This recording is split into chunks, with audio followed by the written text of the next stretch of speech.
Hello my friends, and welcome to this video about Marantz CD80. Remarkably, this player appears to still be reading CDs, but it won't play them. It will just read a table of contents. Basically, the whole front panel is non-functional. There's no display, and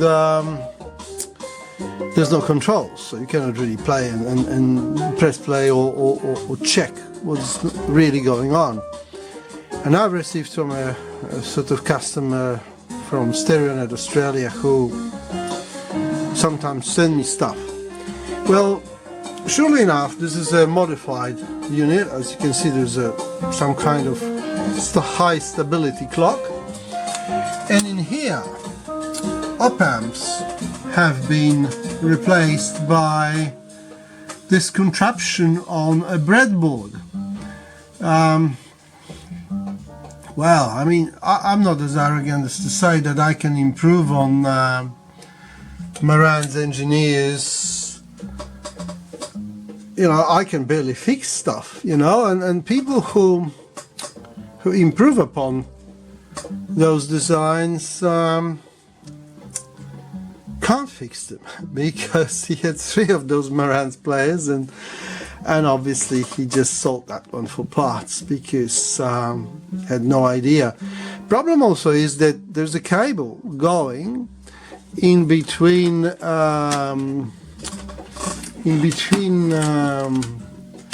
this bit here, which is the front panel.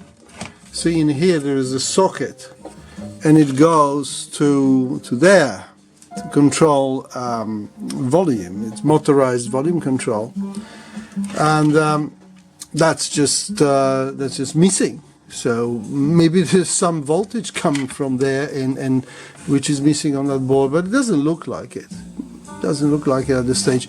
Anyway, what I'll start to do is now I'll recap. There's those 2 capacitors there, and there is some of those evil Philips actual ones here, and also there is some more. I've seen some more capacitors here somewhere that need to be replaced. I've tested some of them. I've tested those 2, and they are very leaky. They should be sub 1 ohm of ESR, and they get over 4. So I'll see if it will improve after replacing those capacitors, put it together before I do any serious troubleshooting. Normally those machines at this stage need recapping. I obviously leave the Elna Seraphine alone, but a lot of those Philips capacitors will have to go. I remember that I fixed 2 of those, and in one I replaced those capacitors in the power supply because it just wouldn't work at all. And the other unit worked fine. Yet, well, I wasn't gonna, after experience with the first one, I wasn't gonna let it go without replacing of those capacitors, because obviously, even though the unit worked, well, it was on its last legs, you know, because the capacitors were just as leaky as in the first one.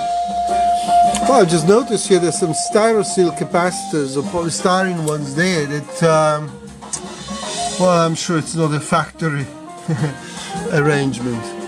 So, well, that's all folks for now. Sorry that it was again an incoherent rant, but you know, I have to tell people now that if there is a failure of some sort, I can deal with that. But if it comes, because this has been in 2 other workshops, and it was said that it couldn't be done. So for that kind of thing, I'll just start at $500. You know, if you want to send me something that other people couldn't do, expect $500 to start with, because it just takes a lot of time to check out what other people have done. and you know where they've been.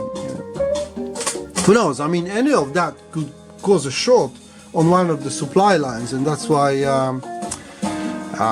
the thing doesn't work. And a lot of those things have a lot of regulators, which means that, you know, one 5-volt supply might work, but another one won't.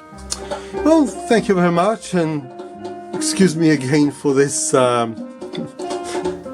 ranting and raving. Goodbye.